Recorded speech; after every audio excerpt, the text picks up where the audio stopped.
Hello guys, it's me again, a little fish. Pernah dengar anggapan bahwa Injil sinoptik, yaitu Matius, Markus, Lukas, dan Injil Yohanes hanyalah tulisan teologis, bukan catatan sejarah yang kredibel? Mari kita bahas. 1. Injil sebagai tulisan historis. Injil tidak hanya berbicara tentang iman, tapi juga mencatat peristiwa sejarah. Misalnya, lokasi dan budaya.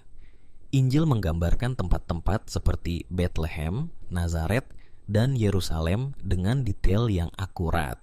Misalnya, kolam Bethesda dalam Yohanes pasal 5 ayat 1-9 yang disebutkan dalam Injil Yohanes telah ditemukan melalui penggalian arkeologi, lengkap dengan 5 serambinya, nama-nama tokoh dan tempat. Nama-nama seperti Herodes, Pontius Pilatus, dan Kayafas telah dikonfirmasi oleh sumber sejarah non-Kristen. Bahkan metode onomastik atau studi tentang nama menunjukkan bahwa nama-nama yang digunakan dalam Injil cocok dengan nama-nama yang populer di wilayah dan periode waktu tersebut. Misalnya, nama Yesus atau Yeshua dan Simon adalah nama yang sangat umum di kalangan Yahudi pada abad ke-1.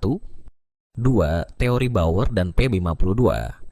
Ada teori yang mengatakan bahwa Injil Yohanes ditulis jauh dari zaman Yesus sehingga tidak bisa dianggap sebagai saksi mata.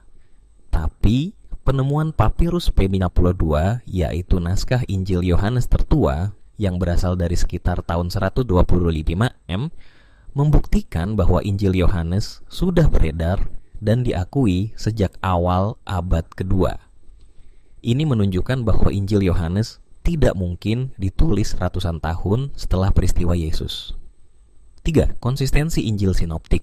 Injil Matius, Markus, dan Lukas juga sering dipertanyakan keakuratannya. Tapi banyak detail sejarah dalam ketiga Injil ini yang telah dikonfirmasi oleh sumber-sumber luar. Misalnya, keberadaan Pontius Pilatus sebagai gubernur Romawi di Yudea yang awalnya diragukan, akhirnya dikonfirmasi oleh penemuan prasasti Pilatus Stone pada tahun 1961. Jadi, Injil sinoptik dan Injil Yohanes bukan hanya tulisan teologis, tapi juga catatan sejarah yang kredibel dan banyak detail historis dalam Injil yang telah didukung oleh bukti arkeologi dan sumber-sumber sejarah lainnya. Jadi, kita bisa percaya bahwa Injil tidak hanya berbicara tentang iman, tapi juga tentang kebenaran sejarah. The deeper we swim, the more we find. Let's dive into his truth together. Bagaimana menurutmu? Apakah kamu pernah mempertanyakan keakuratan historis Injil?